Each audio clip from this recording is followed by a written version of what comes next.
Assalamualaikum warahmatullahi wabarakatuh.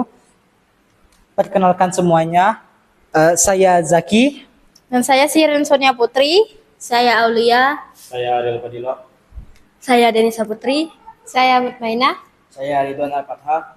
Pada kesempatan yang baik ini, kami akan membuat sebuah video mengenai pemerintahan B.J. Habibie.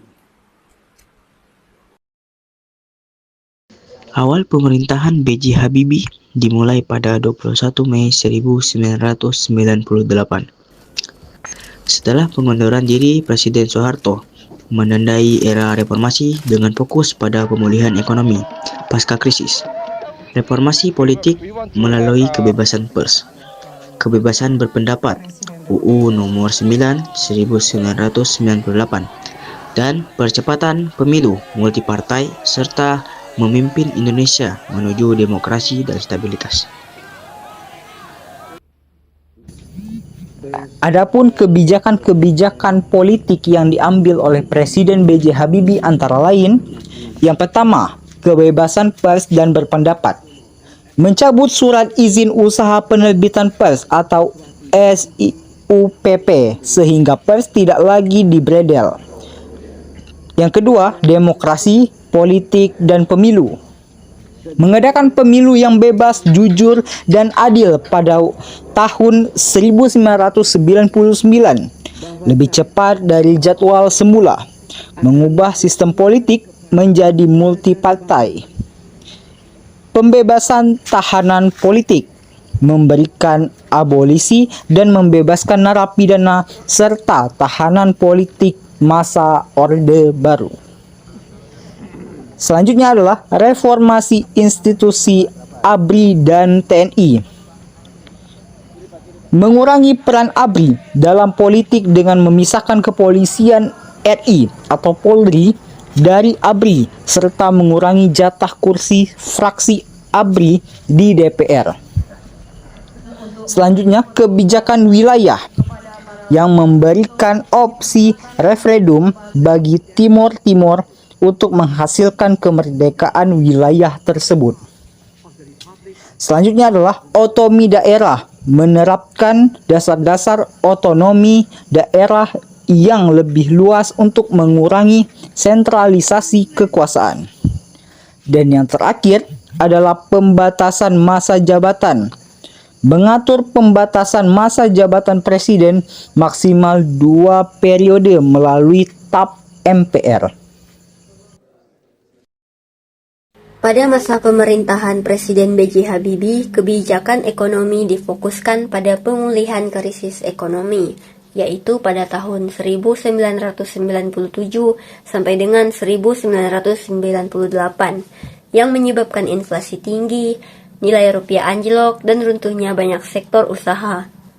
Pemerintah memprioritaskan stabilisasi moneter dengan menekan inflasi, menjaga kestabilan nilai tukar rupiah, serta memperbaiki kepercayaan pasar. Salah satu langkah penting adalah kerjasama dengan IMF atau International Monetary Fund melalui program reformasi struktural untuk memperbaiki sistem keuangan nasional dan mengatasi krisis perbankan. Di sektor perbankan, Habibie membentuk BPPN atau Badan Penyihatan Perbankan Nasional yang bertugas menyehatkan bank-bank bermasalah melalui restrukturisasi, merger, dan likuidasi bank yang tidak sehat. Pemerintah juga melakukan rekapitalisasi perbankan, yaitu menyuntikkan dana negara ke bank-bank yang masih layak agar tetap beroperasi dan mampu menyalurkan kredit ke masyarakat dan dunia usaha. Kebijakan ini bertujuan memulihkan fungsi perbankan sebagai penggerak ekonomi. Dalam bidang ekonomi real, pemerintah mendorong pemulihan sektor UMKM, usaha mikro, kecil, dan menengah. Karena sektor ini terbukti paling tahan terhadap krisis. UMKM diberi akses permodalan, kemudahan kredit, serta dukungan kebijakan agar tetap hidup dan menyerap tenaga kerja. Selain itu, pemerintah mulai membangun kembali kepercayaan investor melalui reformasi regulasi transparansi kebijakan, dan perbaikan iklim usaha. Kebijakan sosial budaya era B.J. Habibie.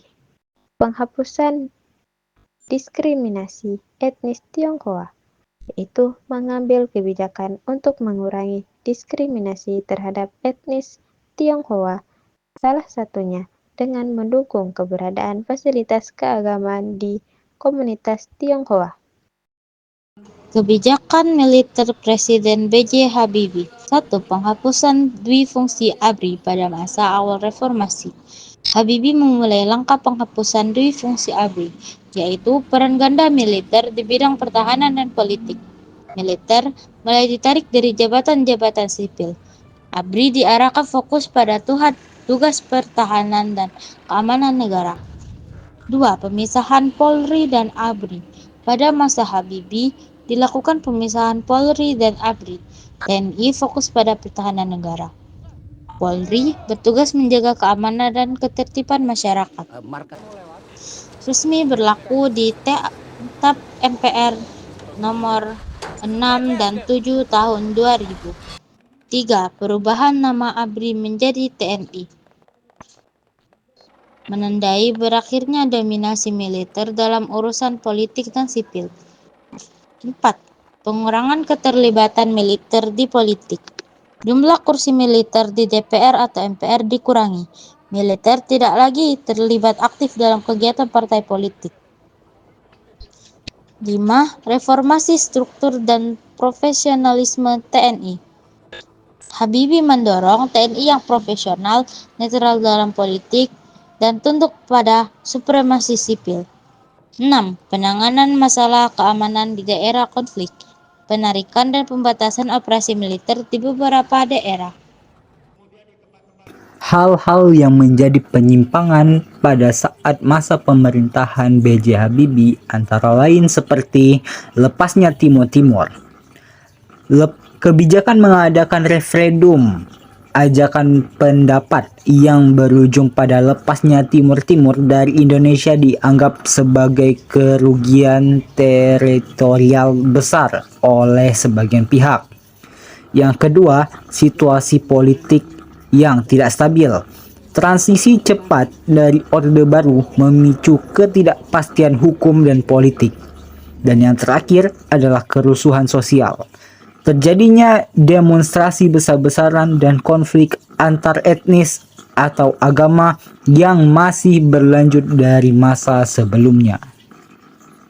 Pemerintahan B.J. Habibie berakhir pada 20 Oktober 1999 setelah Sidang Umum MPR menolak laporan pertanggungjawabannya atau LPJ terkait isu Timor dan dianggap gagal memimpin reformasi, sehingga ia mengundurkan diri dari pencalonan presiden berikutnya dan digantikan oleh Abdurrahman Wahid.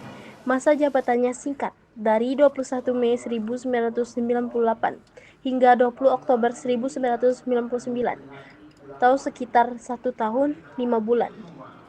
Menyelesaikan sisa masa jabatan Soeharto pada masa jabatannya. Pada 20 Oktober 1999, Habibie mengundurkan diri dari bursa calon presiden.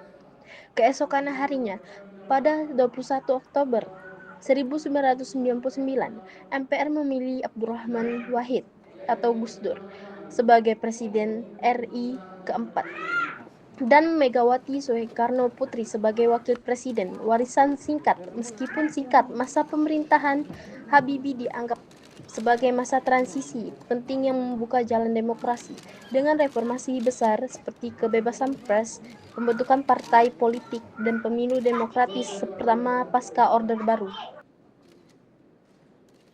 Sekian video yang bisa kami sampaikan. Kami mohon maaf mungkin apabila ada salah kata dan juga kesalahan lainnya, karena kesempurnaan hanya milik Yang Maha Esa. Saya akhiri video ini. Wabillahi taufiq wal hidayah. Wassalamualaikum warahmatullahi wabarakatuh dan terima kasih.